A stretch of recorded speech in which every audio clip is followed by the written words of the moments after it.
Well, happy Friday afternoon, everybody. Hope you're doing well. We've got Brian Noble with us today from Family Policy Institute of Washington Action. Brian, thanks for being with us. Hey, MJ, thanks for having me on. And I am a little stuffy today, so if you hear some of that, I apologize. It's real and it's raw. Hey, we like to be Yeah. real on here. So, how's it been going? I know it's been a couple weeks since we had you on, Brian. So, what's been going on these last couple weeks? Well, on a couple fronts, it's been very exciting. We've had a great turnout on our prayer tours every day at the Capitol. And so anywhere between 10 and 50 people have been coming every day and just praying. So, that spiritual foundation is so incredibly important, and our team is doing a great job. As far as the bills go, I think that you have followed those along with us, and we'll have a lot to talk about there. But they're kind of depressing, and we're really hoping that some people come to their senses when it comes to these bad bills that are out there. Yeah, it's been very revealing, definitely tuning in. And if you haven't been able to tune in or, you've been on vacation or something, we're going to highlight a little bit of what's been going on. But it's, like you said, it's very disturbing what has been passing through the legislature. And we're going to talk about that. So, Brian, for some of people that haven't joined us before, talk to them about your app that you have that helps people engage in the spiritual battle, that foundational principles, because I think your app is such a great tool and helps people know what is going on and also helps people get engaged. Yeah, so it's in the Apple App Store or the Google Play Store. It's called the Washington Defender app, and you're going to get a spectrum of conservative voices from what you may say ultra conservative all the way to moderate conservative. There's a spectrum there, right? And so that we can break down silos and learn from each other and grow together as we go. And we do things on the learn side where there's multiple, I think it's fair to say 50, 60, maybe even 100 contributors coming in and providing content. Unbolted is one of them.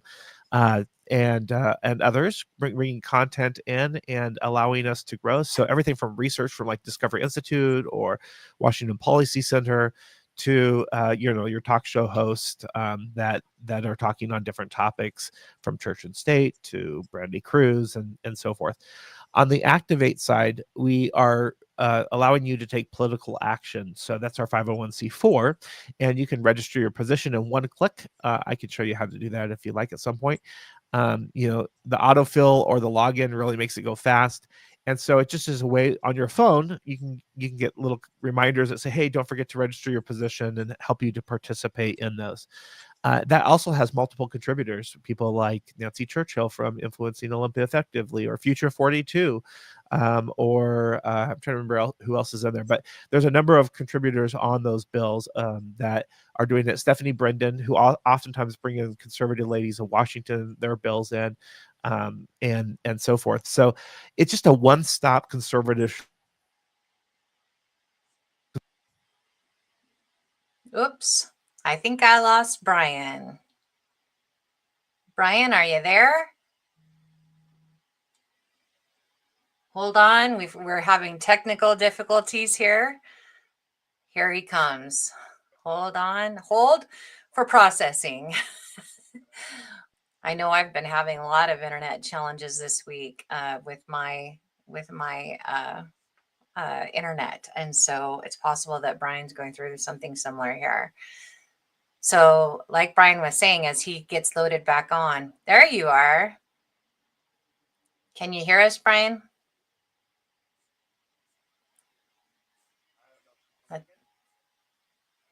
Brian, I see you, but I cannot hear you.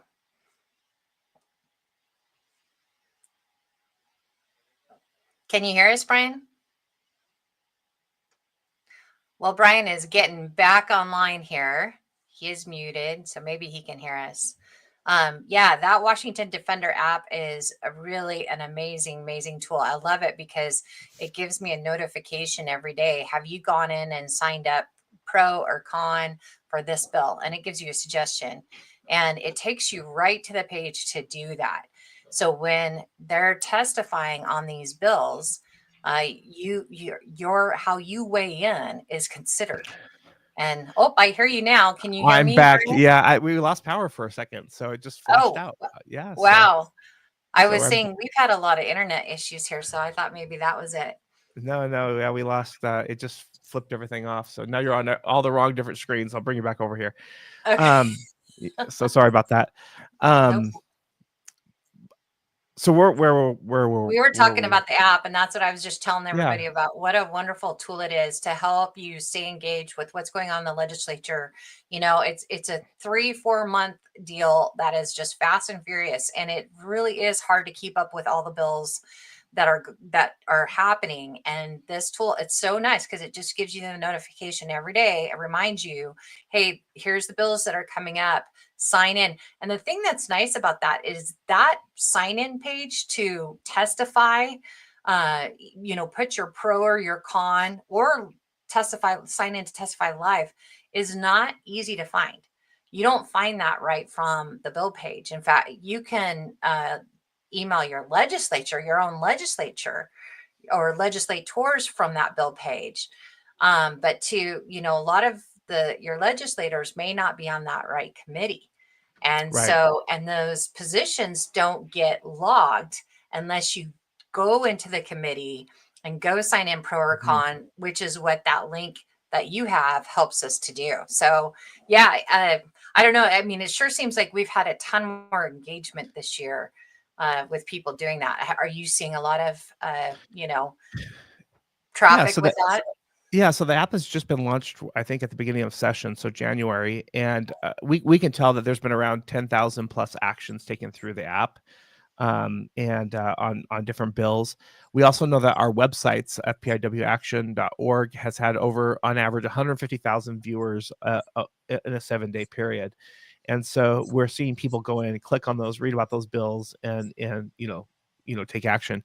One of the things I do like to say to people is, it's perfectly okay for you to read through it and come to a different conclusion than FPIW. I mean, that's what we want. We want you to research. You may register con on a particular bill where we said pro, or vice versa. It's perfectly fine. I like to say we're not like the Democrats that demand uniformity. We know that everyone's got their thinker on and trying to do what's best for their families and for those around them. So, but hopefully, it's just a quick way to connect with your legislator and officially register your position. Yeah, yeah, for sure. It's just been an awesome, awesome tool. So good. What else has been going on, Brian? Has there been other conversations that you've had, or well, and first of all, let's say hi to everybody out there. Hey, Yeah, everybody. I know we've got some people commenting on. So if you're here, hello, Bodan. Thanks for joining us. If there's anybody else, tell us that you're joining us. Say hi, and sure, share any questions or comments that you might have. And we want this to be an engaging experience. And also make sure to press the like button or the follow button so that you get these notifications. We got, let's see here. Is that Kush. Kush? Yeah. Hey, Kush, how are you? We had Kush on a few weeks ago. And so good to see you. Thanks for being here. Yeah, we're Yeah, lots of stuff going on with our school districts too. So yeah, other conversations, or what's the feeling in Olympia these last couple of weeks? Well, it's important to note that the Republican Party is in the minority on all committees, on each floor, and in the executive branch. And so, there's a lot of work that has to be done, but there's only so much that they can do, right? I mean, so elections matter, and we keep reminding people of that. Like, if you don't appreciate some of this DEI and things that go against our constitution, then you should vote differently, vote for conservative principles. And so we're seeing a lot of that. But as we're going to talk about, our conservative electeds have done a great job of trying to stall, put parameters on certain bad bills, and do different things to make maybe something that's horrible a little bit better. So they're working hard to represent us and to stand up for our rights as Washingtonians. Yeah. Yeah, they are. And talking about working hard, again, if you didn't know, one of the biggest bills of the year that they were debating was 1296. And 1296 basically is the gutting, as I think Representative Walsh likes to put it, the gutting of the Initiative 2081, which was the parents' rights bill that we had almost a half a million people sign. I think it was, yeah, it was very close to 500,000 people, citizens in Washington state signed 2 years ago as an initiative. And then the legislature passed that bill last spring as is. So it didn't go to the voters this last fall.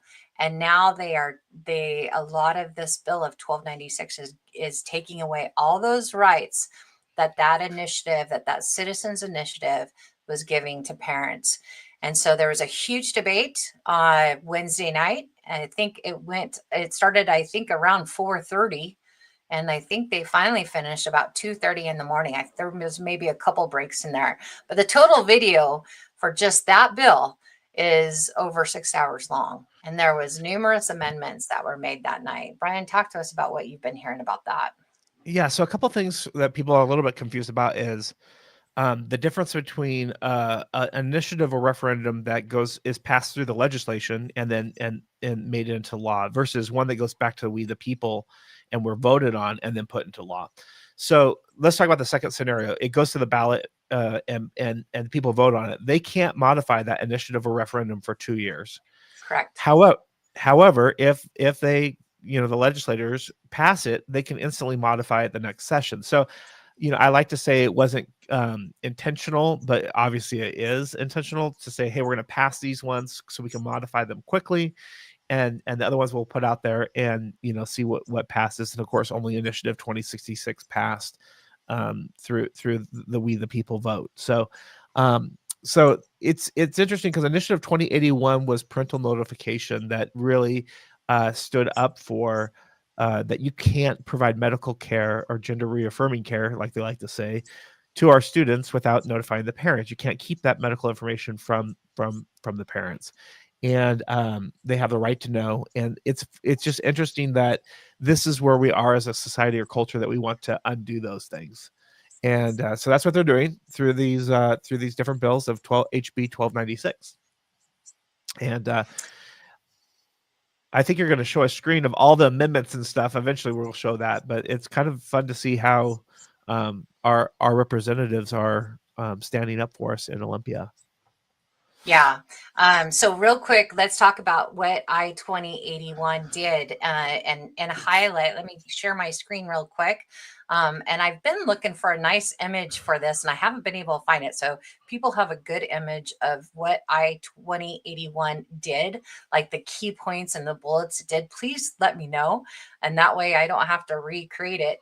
But I did just do a quick AI search to just, like Brian was saying, he found, or he was talking about the notifications. So here's some other notification pieces that I-2081 did. Again, this was initiative 2 years ago. And so it was reviewing instructional materials, allowing parents to have the opportunity to review those items before they're shared with their kids. We've heard so many parents frustrated when they find out, here's the information that your kids are the instructional materials that are being used, and they're graphic and they're not appropriate. It gave the parents access to records, and like that's one of the things Brian was talking about is medical records. Here you can see disciplinary records and any other school records. Here's the notifications, medical services, instances when a child is taken off campus without prior parental support, and then anything related to student privacy, safety, or involvement. And then there was obviously some other opt-out options. So this, again, was what I-2081 gave the parents these rights to have with their minor students, Right. that are in school. And so go ahead, Brian. The bottom line is it made the parent the primary stakeholder of the child's life. I mean, so that's really, really important because, government has never been a good parent and never will be a good parent. And so to have that primary stakeholder part of it, if you go to letsgolaw.com on I-2081, it gives a great little summary of it and the full text of that initiative. And you're going to see that this is where, if you know your history, this is where Marxism really comes in. It talks about setting the parent or the kids against the parent. and we see that across different countries around the world. That's not conspiracy; it's historical fact, that these things take place. And so, in a small way or a big way, this is one of those bills that aimed to make sure that we understood the parent is the parent and the government is simply there for their purpose to educate at that level. And Right. So it was a great bill. It was a huge victory. You know, when we celebrated all across the state, again, we had around 500,000 citizens that signed that, and the legislature passed it through. And now, as I said, here we are with 1296, and it is looking to take a bunch of those things back away. So let me share with you that bill. So if you haven't been with us before, how you find out about these bills is you can go to the Washington Defender app. You can go to Family Policy Institute of Washington Action Center as well. Correct, Brian? yeah, fpiwaction.org in our bill Yes. library. Yep. Mm-hmm. Or you can go directly to the legislative website, which is ledge.wa.gov, ledge.wa.gov, and that will take you to a page. And then at the when you get there, you can click on bills here at the top, and you can type in, if you know the bill number, you can type that in.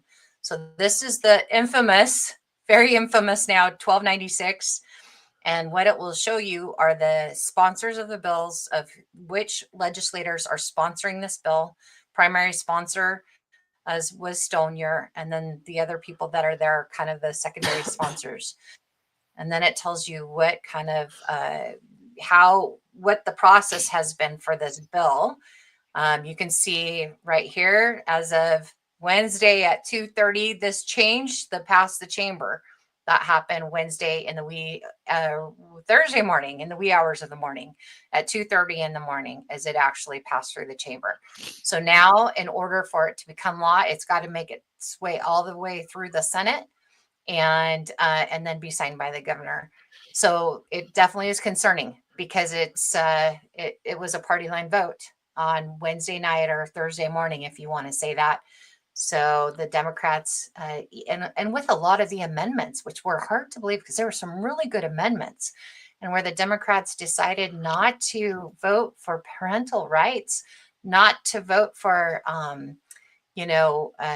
females to have their own bathrooms. I mean, I've gone through about 4 hours of this testimony, of this debate so far out of the 6 hours. And it's really hard to believe that we saw Democrats kind of stay lockstep with voting against any of the amendments that the Republicans put forth to try to make this bill better. Thoughts on that, Brian? Yeah, so I think this is one of the things that we really need our Democrat friends, those who are parents who love their kids, who stand up and are in these precincts. They need to stand up and call and contact their elected and say, you know what, this is going way too far. This is enough. We also need all the conservatives to do the same thing. They need to hear loud and clear, because now it's going to go into committee at the Senate, and this is our time to respond to this again. So as MJ just rightfully said, it's got to go all the way through that before it goes to the executive branch.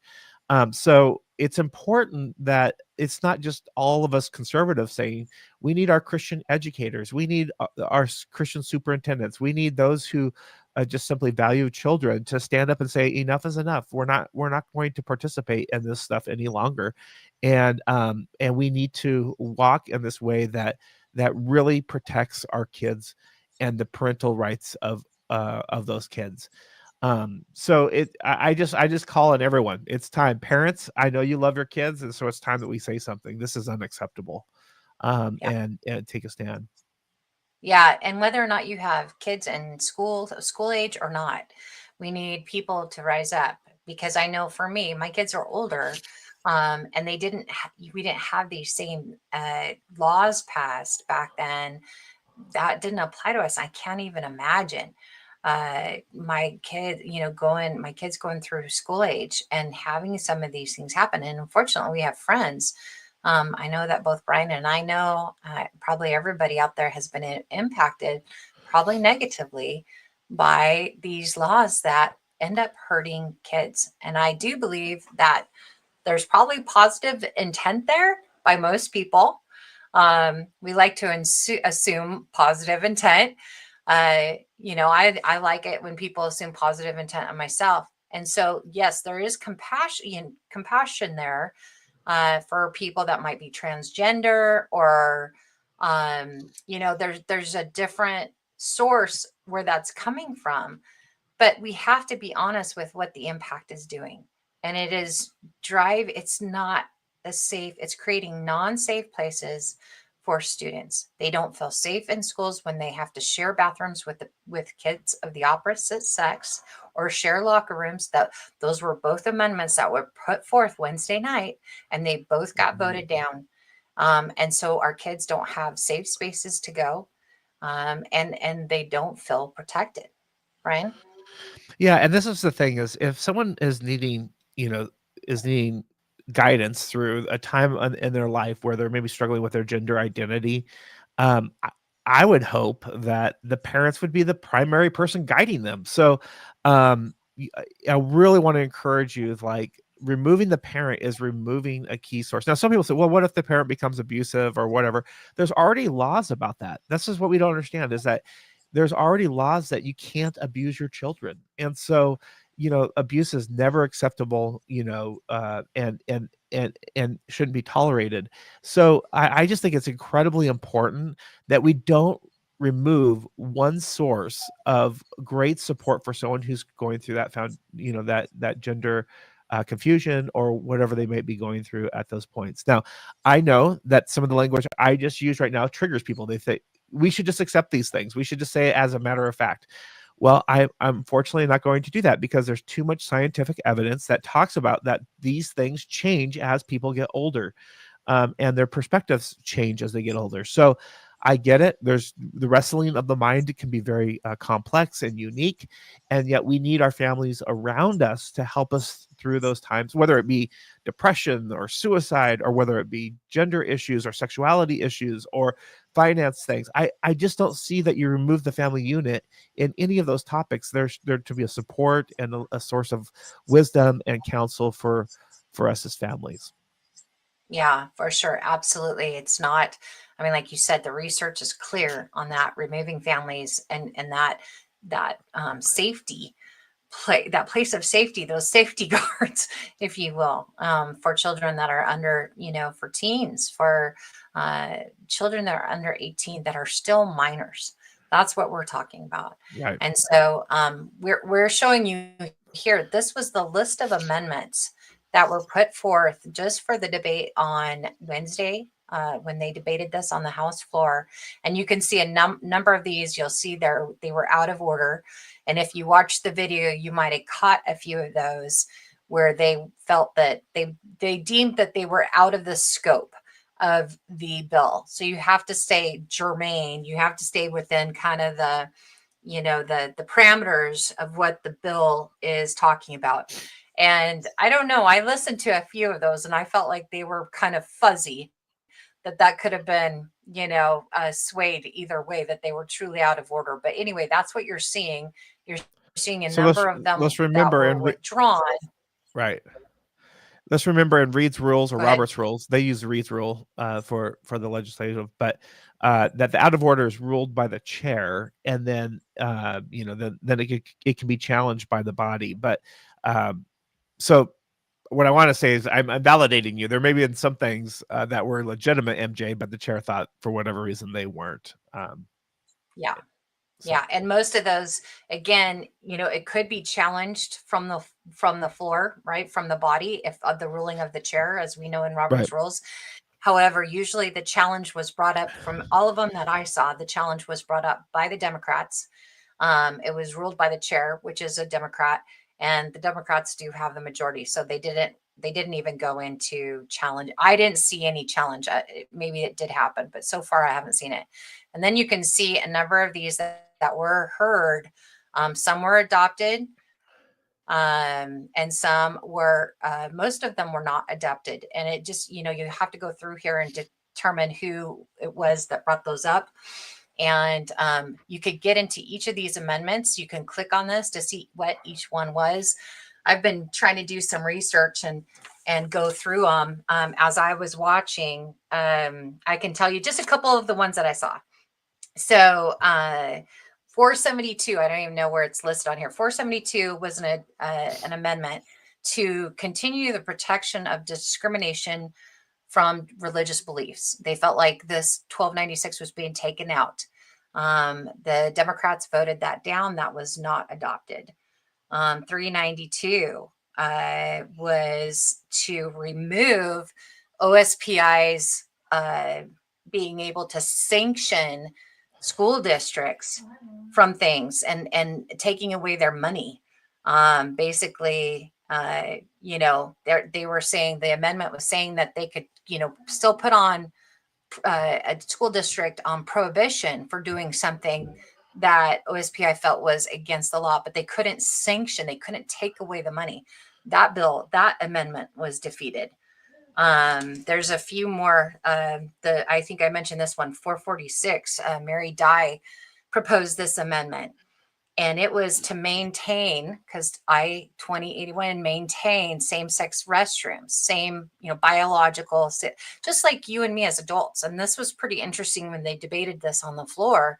They're like, in the legislature on Capitol Hill, men have men bathrooms, women have women bathrooms, right? And then there's some family bathrooms. I don't know, you've been there recently, Brian, but I know when I've been there a few years ago, that's the way it was, and it still is. Right. We go into most places, that's the way it is.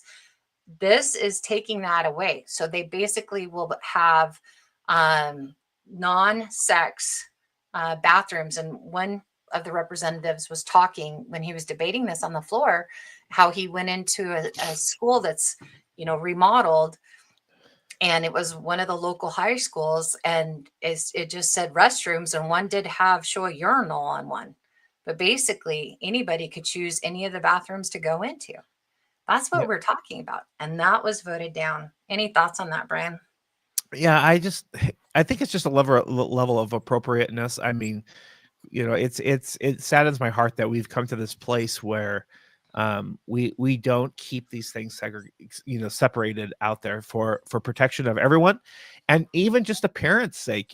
I mean, I think there's an element where I can tell you as a man that you're standing at the urinal, and father brings his kids in, and one of them or two of them are young little girls, right? Which you understand because it's a young family. At the same time, I can tell you it's kind of awkward, right? It's awkward that that because you're somewhat exposed in that moment to a certain degree. And so I just find these things to be they sadden my heart. I don't think that it builds a respect for the genders, male and female. I think that it somehow devalues that to a degree, and then and doesn't keep safe environments for everyone just to do their business when they need to do that. So yeah, it does. It just amazes me how we're trying to. I felt, they call it progressive, but really it seems like we're regressing, back to old ways that are just very disturbing. Yeah. Yeah. And there was a number of stories of students that were coming home, like holding, not going to the bathroom and then getting home and racing into the bathroom because they've been holding it for hours because they don't feel safe at school to use the bathroom. And somebody else brought up how, sometimes if you're having an emotional day or you're having a tough time, that bathroom was a safe place that you could go to cry, Right. or teenage years are tough. I remember that. Right.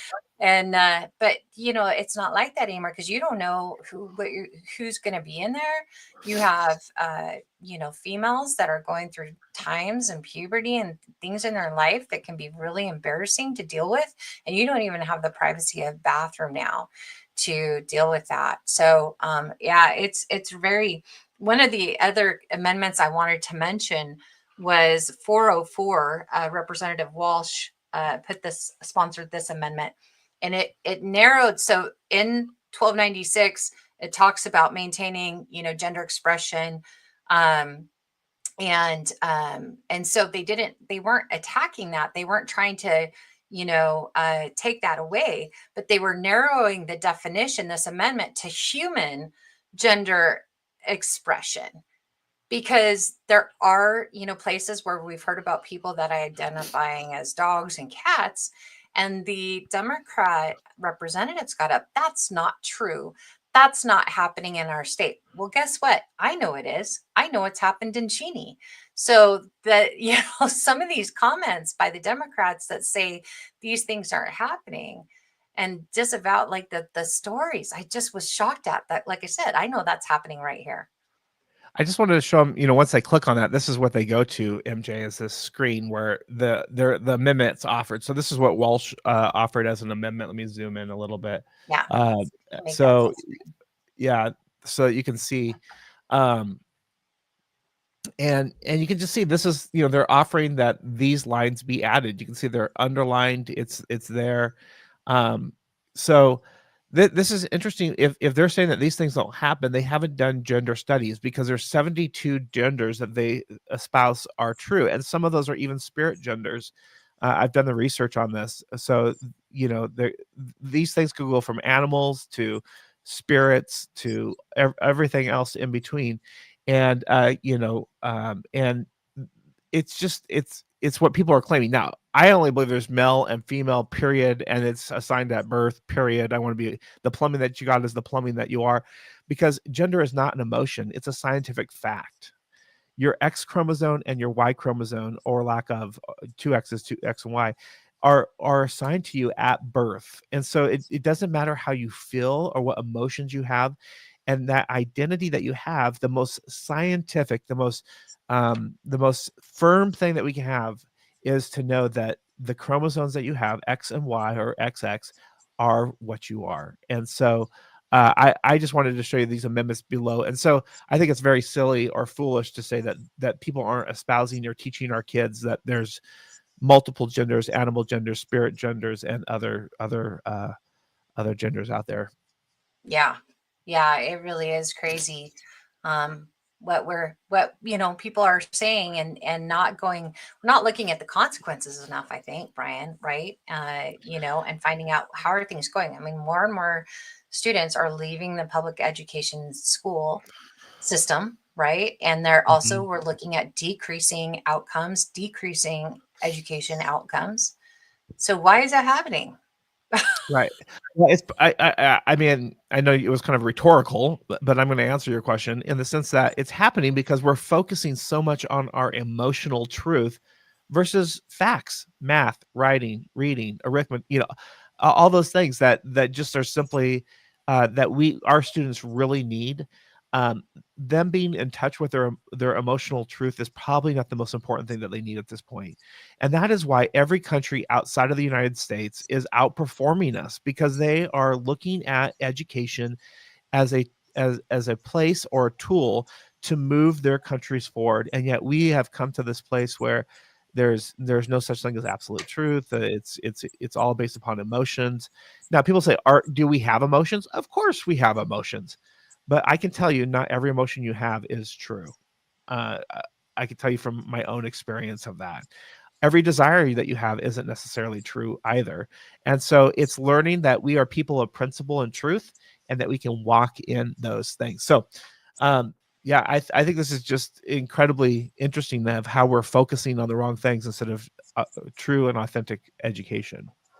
Right, for sure. Well, we want to share a video clip with you now on one of these amendments, which was the locker room amendment, because I think there was some really good discussion there, and I just want to share it. And you can find this on YouTube. Let me see. Let me pull it up real quick, and we're just going to listen in here for just a little bit. I mean, the video is six. Oops, I got the wrong screen, don't I? Share this tab. So you're still seeing bills, is that right? Yeah, we're seeing bills right now. Yeah. Okay. Well, Let me while you try. do, oh, there you go. You got it. You Yeah, got it. go ahead, Brian. Well, I was just going to put this up while you know while you bring that up, is you can go look for FERPA, Family Education Rights and Privacy Act, which allows parent access to students' information recorded under a student educational record. So this is from Cush. Put that up there. Check those out. Protecting People Rights Amendment, and allow parents to do that. So feel free to look into that as well. Are you ready on that video? Yep. I'm going to play it. A safe space where they can be not embarrassed, not humiliated, not teased.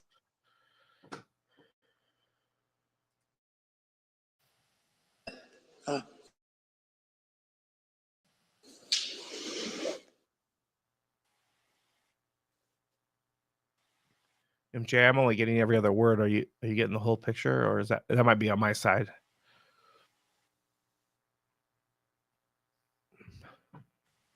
Both wait. Madam Speaker, this is a good amendment. All three of my daughters played sports in Aberdeen. And a shout out to Miller Junior High School and Aberdeen High Bobcats. Was they enjoyed the few moments after a game. One was a soccer player primarily, one was a basketball player primarily. Game.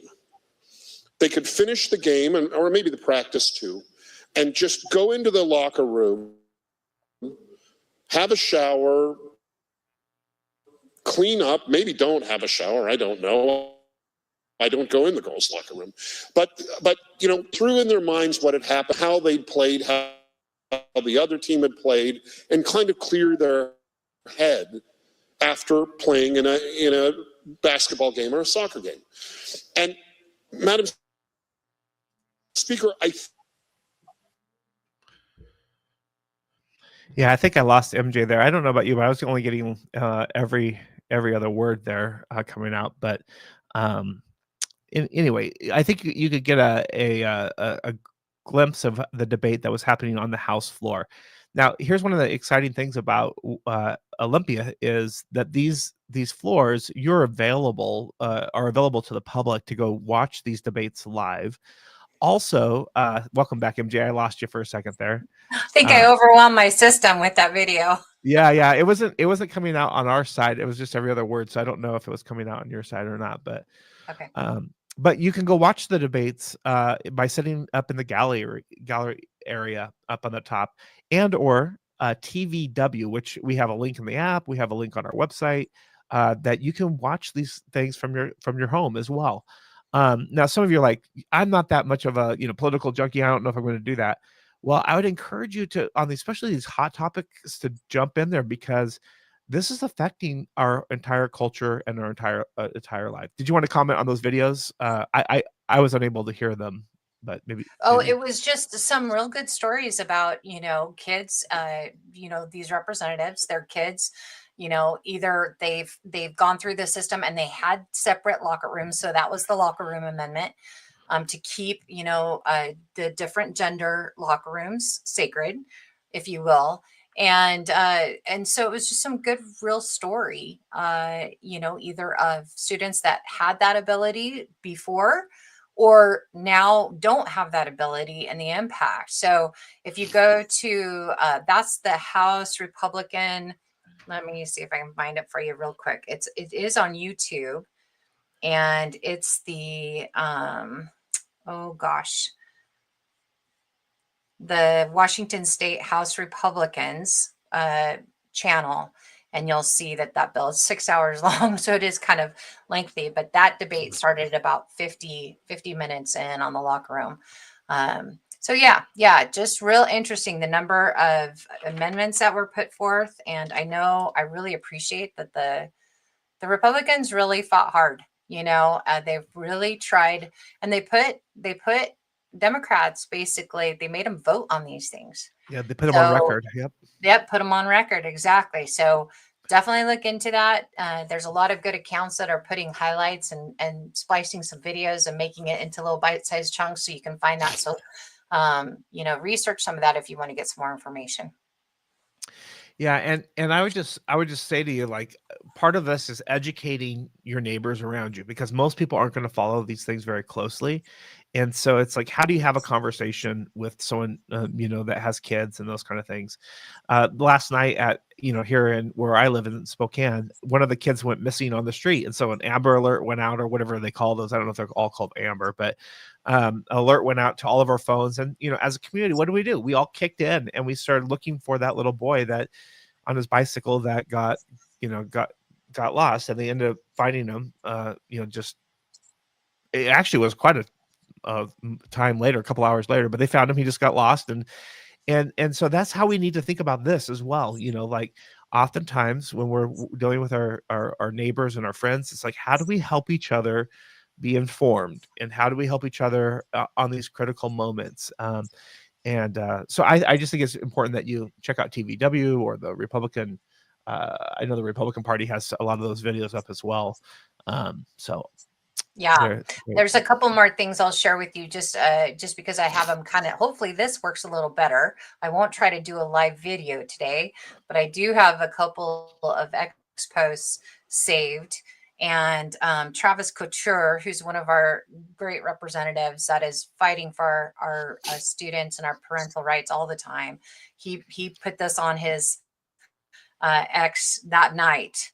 The state does not own our kids. And that's, you could tell his voice got weary that night, but he was up there almost every single amendment, telling a story, telling a real life story of something that he's heard from a constituent, where the students have been negatively impacted, or even his own kids.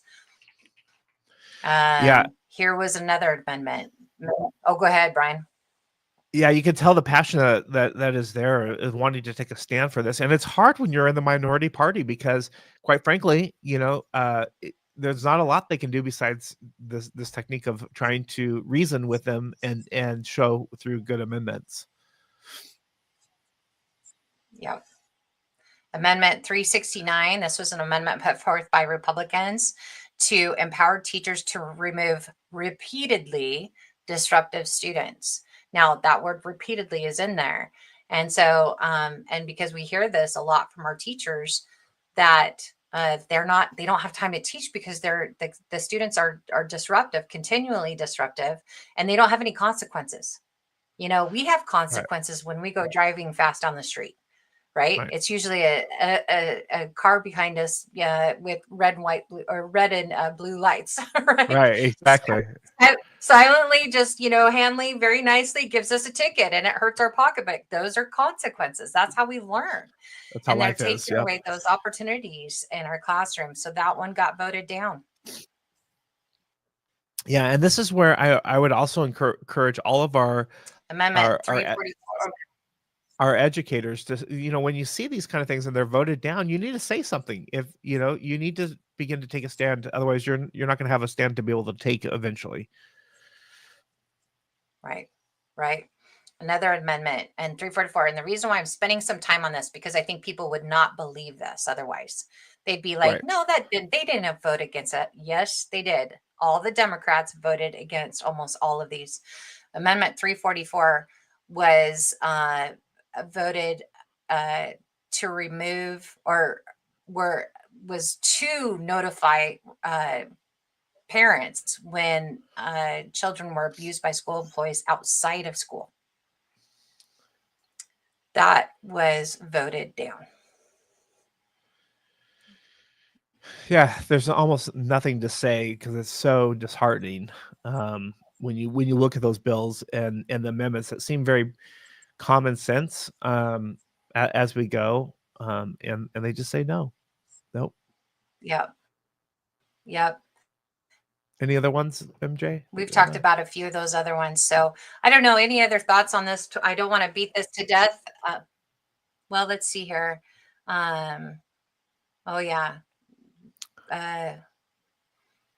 Amendment 404. House Democrats vote to force school districts to recognize students pretending to be cats and dogs or lose their funding. Yep. I don't think that's helpful.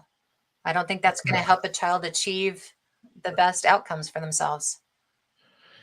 Absolutely not. You think about this, if we can't even get to the place where we're a human being, right? And that there was some guy on the other day, I think it was a guy claiming to be a turtle, and I'm like, seriously, come on, people. It's crazy the level of deception we've gone to. And someone just said, I've been a Democrat my whole life and I'm so disgusted. Thank you for sharing that. I don't know if they want their name up, so I won't put it up, but thank you for sharing that. Yeah.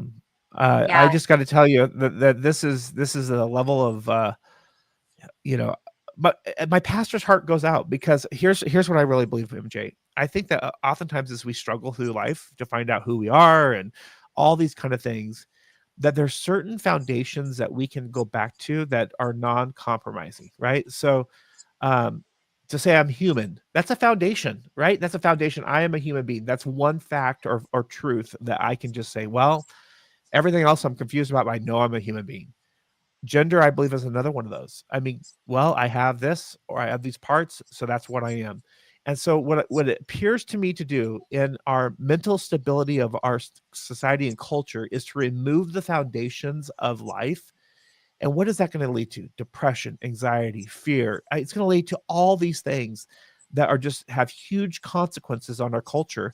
And that's what really, makes me sad or makes me frustrated, because I don't think it's loving your neighbor to remove foundations from their life. I don't think it's loving to tell people, even the things that you thought you are, you're not. To me, that is torturous and abusive by nature. And it breaks my heart. It really does.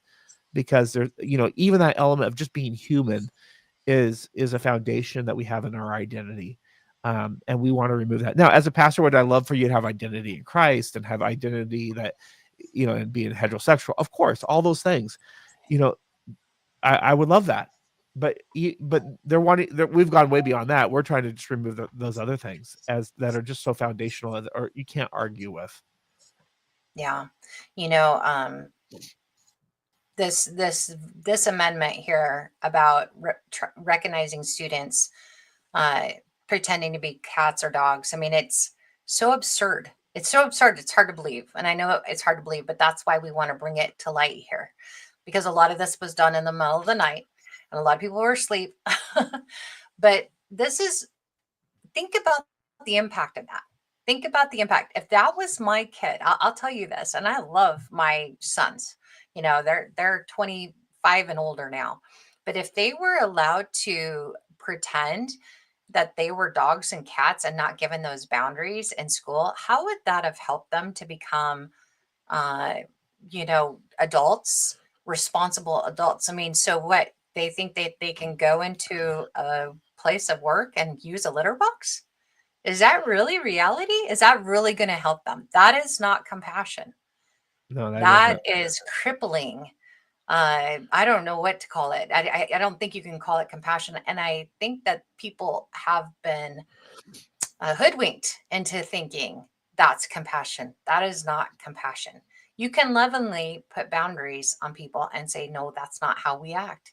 Or you can pretend, when you're little and be silly about it, but then you have to use a toilet. I mean, Brian, am I being it's completely unfair here? No, it's absolutely true. Actually, I think it's torturous. I think it's, part of, if you look at how people are tortured, right, physically tortured, it's by painting false realities and convincing them that's what they are. And so I think it's way, way out of the league of just not nice. I think it's really to that point of it's cruel. It's to the point of being cruel when you buy into someone's their lie that they're moving towards, or their deception that they're moving in. It's loving to be truthful with people and say, no, you're a human being. I mean, can't we just agree with that? I mean, that humans are humans. I really believe. Someone says, just another example of reinforcing a delusion. It's exactly right. We shouldn't reinforce that. And now let me say this also: if someone is having mental issues and they believe that they're a cat or dog, they need mental help. That's really what we need to do, is help them through that, to come back to reality. And so it's not kind to pretend with them. And I don't know, I know that that these things are traveling through our culture and our society as if it's something cool or new. I don't know. I don't think it's cool or new. I think it's coming back and saying humans are humans is a very important thing. Yeah. And affirming that, all of us can go through times, even as an adult, where life is hard and you question things and you question yourself or you have insecurities. But I'll use the delusional word, to affirm somebody's delusion that they are born in the wrong body. I mean, to me, that is just such uh, so mean to tell somebody, to affirm, to continue to help somebody think, oh, you're just born in the wrong body. That's what's wrong with you.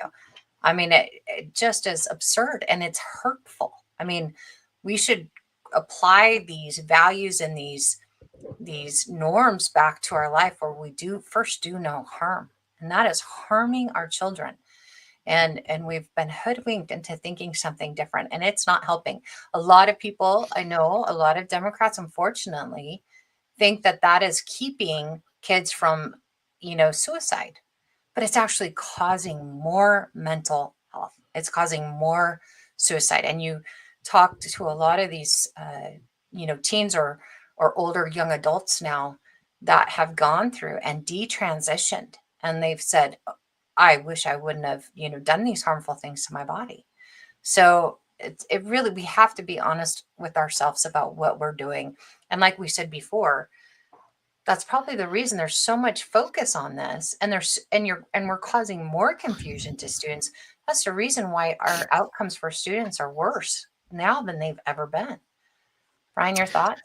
Well, I think I know, MJ, you know this about me, but I've done a lot of research on domestic violence, right? So one of the things that an abuser does is he takes a reality that's there and convinces the one that he's abused that that reality isn't true.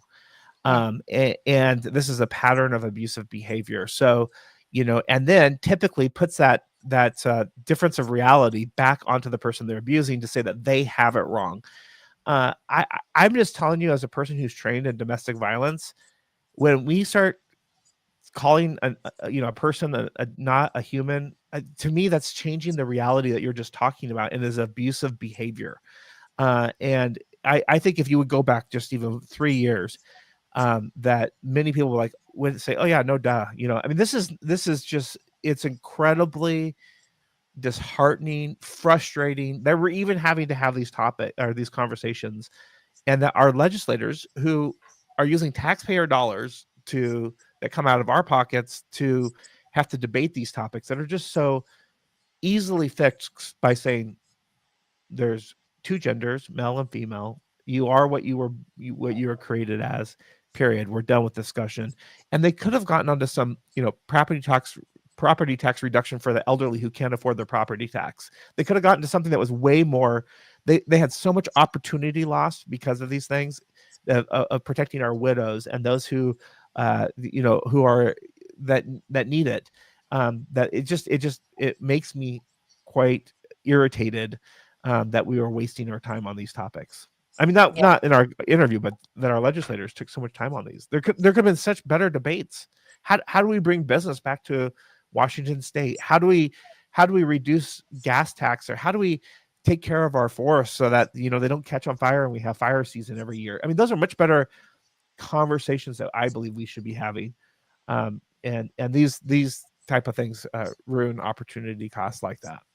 Yeah, those are great points. I hadn't even really considered the cost of time of our legislators and their priority for Right. debating these things, to take away parental rights, to, and it's just, yeah, it's bizarre. It's really hurtful. Yeah, and I think I like I said, I think it's abusive behavior when you paint a false reality and reinforce a false reality in a person's mind. If you go back, study domestic violence, you'll find that this is a recurring pattern. Well, that's like gaslighting. I mean, that's It what is. you're describing sounds like gaslighting to me. Yeah, that's a modern term. It's really what they do is they distort. It is gaslighting. That would be what we would call it nowadays, where you take a behavior that is done by the abuser and then put it back on to the person to paint a different reality. And I just think that a lot of these things have undertones of that behavior.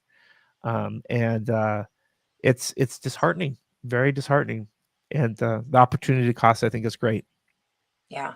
Yeah, for sure. Anything else on 1296 that we want to touch on, Brian, before we talk about any other bills? This one has kind of overwhelmed the channels and the senses as Yeah. of late. So I would just say every educator needs to rise up and let their electeds know, because it's in the Senate. This is time we communicate with the senators now, that you are not for these type of bills. And then I believe Democrat, Republican, and Independent need to say enough is enough. Parents are the parent. I know that there's many Democrats and Republicans and Independents who love their kids and want what's best for them. And we all need to have one voice and not make it partisan anymore. This is about our kids. yeah, that's the other thing I noticed the other night was the hyper partisanship that I saw with some really great amendments that seemed very common sense, like, you know, not affirming that children were cats and dogs, or notifying parents of something happening to a child outside of their school day, outside of the school property. It's common sense, and yet they voted against it. And to me, that was very glaring. That was very glaring, because I'm like, wow, that looks really bad that you just voted for that. And you all stuck together and voted against it, which seems like you're not very human. Right? Well, yeah, and it may be mob mentality. It may be like, I have this power, I don't want to lose this power. I don't know what's motivating that, but somehow and the reason, and some of it may be irritated, I'm telling the Democrats to step up, but do you understand that they're in the majority right now? I mean, I'm telling them that because someone's got to convince them that going down party line on these topics and these issues, you may have temporary success, but you will not have long-term success. These ideas don't work. They've never worked in any culture or other, kingdom or whatever, state that we're in. And so you may have a short-term gain, but you're going to have a long-term loss if you keep going down these things. And so I believe that our Democrats need to rise up and say enough is enough. This has gone too far. Yeah. And that's what one of our listeners, you mentioned that earlier, that said, I've been a Democrat my whole life, but I'm so disgusted. And that's what we're seeing, is a lot of people saying, what is going on? I do want to share this last little clip real quick. Not a clip. I'm not going to try to do a video again, but this last little screen share from this X account. This is Future 42. And they summed up the amendments that were voted down very, very well. So the worst part of the amendments, they voted down. 9-year-olds can't excuse themselves from campus. They voted that down. 9-year-olds. That's how old that kid was lost yesterday that we were looking for, 9-year-old. Was he 9? Yep. Parents must be notified when a medical procedure happens that requires insurance. That was voted down. And we talked about the girls and the showers and the bathrooms. Parents must be notified if their child doesn't appear at school. So if you have a teenager or child, a minor that gets on the bus, and you think got on the bus that morning but didn't end up at school, you don't get notified.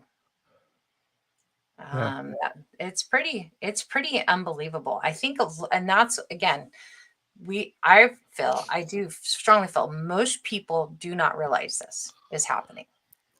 And that's what we're trying to do, is help get that out there. So find this account, share this information, put it on your other social media. I think we see more of this on X, honestly, than we do like Facebook or other social media pages. And we just got to do what we can to help people know the truth. This is what a majority of your representatives are voting for. A majority of your representatives. Yeah. Yeah. And I just, maybe I'm just being too naive. I just have to say this one more time. I've said it 10 times. I just can't believe that there aren't some common sense Democrats out there that would say, I'm against this. And yes, I want every Republican to notify their senators, as it goes through this next process. Yes, I want every independent. I firmly believe in the fact that your own tribe should correct your own tribe. I believe that. If a Christian pastor does something wrong, I'll be the first to speak out against that and say that's not acceptable. That's abuse. I'll say it. Why? Because I've been a pastor, and we should correct our own tribe. And I'm saying that Democrats, whether you're an educator or what have you, you need to correct your own tribe. You need to say this is unacceptable. Kids are being harmed by these type of these type of bills, and then not allowing these amendments to go in that are just very common sense. So I would hope that some would rise up and begin to know. I also would talk to the donor class. The donor class needs to step up in the Democrat Party and say, no, enough is enough. I just can't in my mind think that there's that many people who are saying, hey, I think it's great for boys and girls to shower together at public school. I just can't. I can't believe that. And maybe I'm wrong. Maybe I'm just naive. And that their kids would want that. Their kids Right. and their grandkids would not feel uncomfortable. I think that's going to make most kids not shower, Right. not take care of themselves, not have good hygiene, hold it so they don't have to use the bathrooms and that's not healthy. Right. Right. And then Right. just think about how, I mean, I've got a lot of guy friends, but I don't want to go use the same bathroom as them, in all Right. respect there, and Brian, I don't think our spouses, want us to do that either. I mean, Exactly right. it just is wrong. There's something, not holy, but like, protective when you have girls and girls. Like you feel, at least you used to feel like it's safe. You can kind of just be yourself. You don't have to worry about somebody thinking something else. And, it's like all those things are getting broken down. We have no safe spaces anymore. Right. Exactly right. Yeah. Exactly right. Nutty. So pay attention to 1296 right now. We don't know when it's going to have a public hearing. In the Senate Early Learning and K-12 Education Committee, that's where it is now. So like we said before, it's got to make it all the way through the Senate. So it's got to go through the committee. There will be a hearing, and we need everybody. Once we get the notification of when that is scheduled, we need everybody to testify, to sign in against this thing, to make a lot of noise. That's right. We need to get, this is kind of, it's got to go through 3 parts to become, it's got to go through one chamber and then the other, and then get signed by the governor.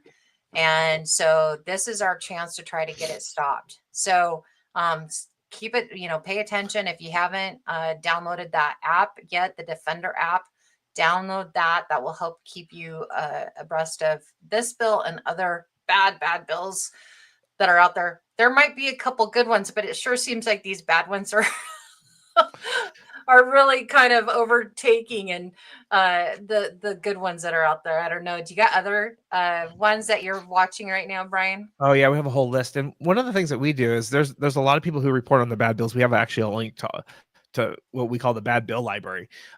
We also try to put up some good ones that, like, there are some things that our legislators are attempting to do. Again, they typically don't make it out of committee or even into committee, quite frankly, because we're in the minority. But we want to highlight those as well. We can make just as much noise about the good bills that are out there, and let people know about things that would help them as a people, as a culture and society in Washington. Like I like this one, HB 1157. It allows great grandchildren to have access to their certified birth and death records of their ancestors. There's little things like that where they can, it's good, that we can have those accesses as we go, or especially for health records. Like, a lot of that is so that like if cancer is a propensity in your family or that kind of thing. There's some things on energy that are good but like I said, oftentimes we're not getting to those things because we're so having to fight these other things, and they don't even make it out of committee. So we do try to put some good bills up that legislators are starting to have initiated. Along with, if you go down, there is the bad bill, stop bad bills tab in our app. Yeah. It's there as One well. one of the things too that I'm just reminded to share is we are battling the mainstream media. Unfortunately, I wish it wasn't like that, but it is. And most Okay. of our mainstream media is very liberal, and they don't talk about they don't have fair journalism. They don't have unbiased journalism. That is the reason that most people don't know about this. So we have to become the news now. We have Right. to share this information. So, if you're waiting, well, if this was real, the news would talk about it. Nope, not anymore. It's propaganda media for the most part. And if that's news to you, then keep paying attention, keep listening, get an account on X, and you'll start to see the other side of the story. And ask questions, ask a lot of questions. Your thoughts on that, Brian? Yeah, and that's why, like in the app, we're trying to give you other reporters or journalists who are taking action on these things, like Jonathan Cho or just different people that I'm not saying that none of Carlene is in here. I'm trying to remember her last name. They may not always be perfect in their reporting, but at least they're attempting to have a different voice as they go out. Center Square or Brandy Cruz or Ari Hoffman, these different individuals who may give a different perspective on these topics. And so we love to allow you to hear those things so that you can begin to grow. I would also say to the Conservative Party, I think sometimes we infight so much that we forget that there's a bigger battle. Like, we are really fighting progressive ideas, and those ideas are going to infiltrate our entire society and culture, and may have already, if we don't fight those ideas versus the nuances of 1.5%. Conservatism. Yeah, exactly. I just want to encourage everyone, like, at some point we're going to lose the war if we keep battling each other. And so we've got to find a way that we put our closed-handed items. I'm always talking about that, our closed-handed items and our open-handed items. That the open-handed items can have different degrees, but the Puritan story is not the idea that everyone's going to have exactly the same. MJ and I don't have exactly the same views on things, but do we respect each other? I believe we do. We have, disagree with each other at times. yes, yeah, we do, and we'll talk about it, and we'll say, well, that's okay. You can have yours and I'll have mine, and we'll just see what works out. And I would like to think I'm always right, and she would like to think she's always right, right? So that's just how it goes. But somehow we've got to keep the progressive ideology as the enemy, and not conservative. How pure the conservatives are. I don't know how else would you say that? I don't know how else to say that. That's a good way to say it, and that is definitely a challenge. I've seen. I know, Brian, you've seen it. We have a real challenge, and I think part of that comes from the frustration that a lot of conservatives have, especially in our state, because we don't win a lot of race, and so they get frustrated and they start attacking. Right? We still have to have a lot of grace, and there's a lot of information, and so we welcome people that are coming in new to politics, new to how this works. And we got to give grace, because there's a whole continuum of learning about how politics works, about how the legislature works, or how a Republican county party works. And so we've got to give ourselves that learning curve. You're Right. not going to know how to do everything. You're not going to, and you might think that well, we talked about Democrats. We've got one that's tuning in right now that used to be a Democrat. We want to welcome Democrats in, but if we're beating each other over the head based on one issue, who's going to want to join that? So we've got to lose this judgmental thing.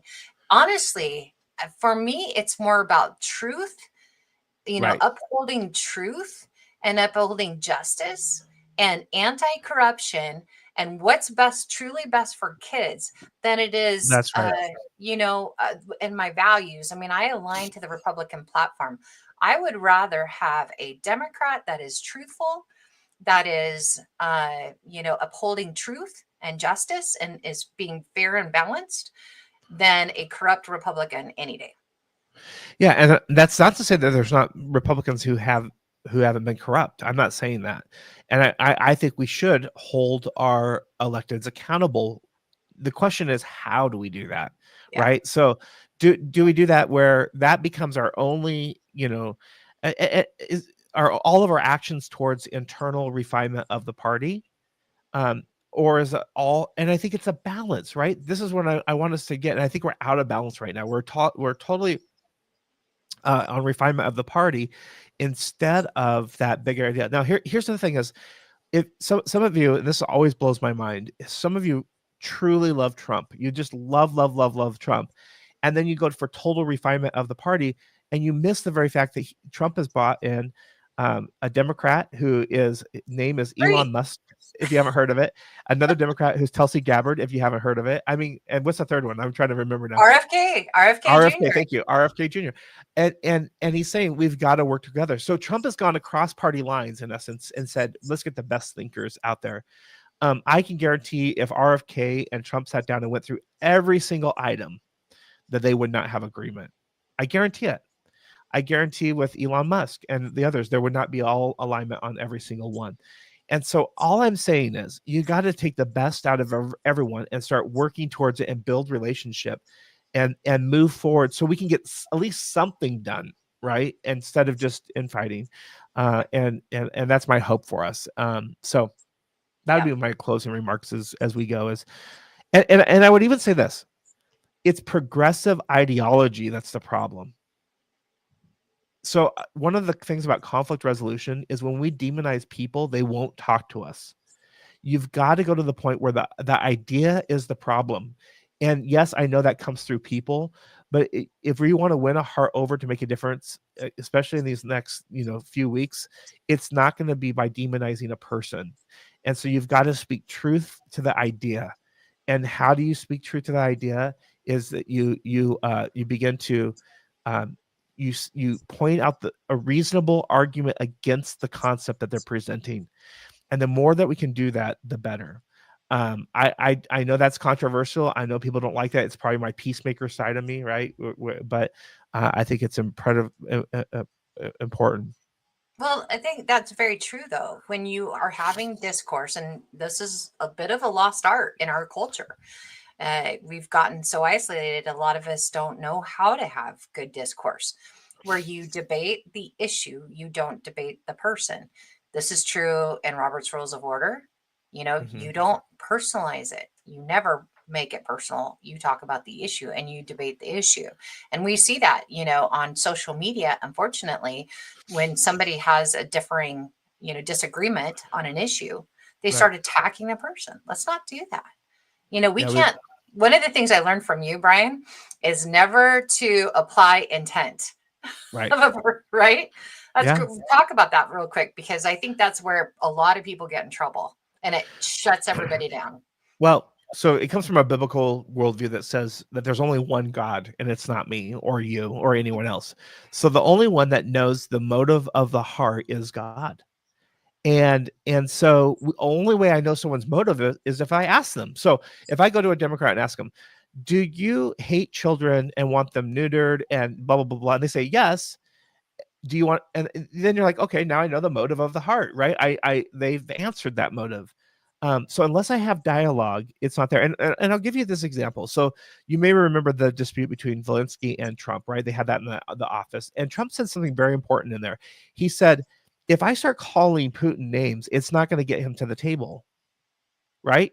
In the middle of that argument, he said something along those lines. Or maybe it was afterwards. I'm not sure, but it was right in that time. And this is where we have to understand is if we want to get people to the table, it's not from demonizing the person that we're having a dispute with. It's staying on that topic and not assigning motives or assigning intent to what they're doing. It's asking questions. It's understanding, and it's respectfully but clearly. And if you know me, and MJ does know, I can clearly disagree with you. I don't sugarcoat it. I say what I think, and there's nothing wrong with that as long as there's respect on both sides for our difference of opinion. And so I'm not talking about sugarcoating, making it a lie, or coddling. I'm not that type of a person. I am saying let's be quick to listen, slow to speak, and slow to anger, because the anger of man does not achieve the righteousness of God. No, and you're not gonna sway anybody. People are gonna shut down and leave. So ask questions. Why do you think that? Why do you believe that? what is, what are you trying to achieve? That was one of the things. I don't know how many of you know that I used to be a golf teacher, and that's one of the biggest things I finally learned to do is say, what are you trying to do? In your mind, what are you trying to do right now with the golf club or with the golf ball? Because I could try to change their swing, try to change their grip, try to change their stance. But if I didn't first of all kind of understand what they were trying to do in their brain, Right. I could do all of that and it wouldn't matter. So, find out. Yeah. Don't assume you know. Don't assume you know. Ask So a lot of questions. When I sit down with the New York Times, I've only done that one time, or other news sources. I ask questions like, "What are you hoping to accomplish by this article? What is your current position on this?" It's like I pre-interview them. In fact, the other day I did that with someone in Seattle, a TV channel in Seattle, and then they called up and said, "We don't want the interview," but it's fine. I don't care.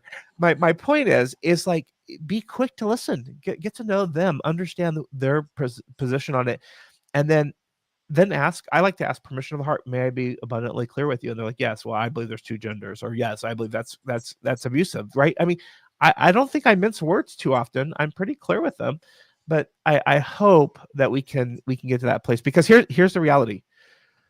Conservatives are in the minority on every committee, on every floor, and in the executive branch, and honestly in the judicial branch. If we're really honest, even though they're supposed to be nonpartisan, we are in the minority of that.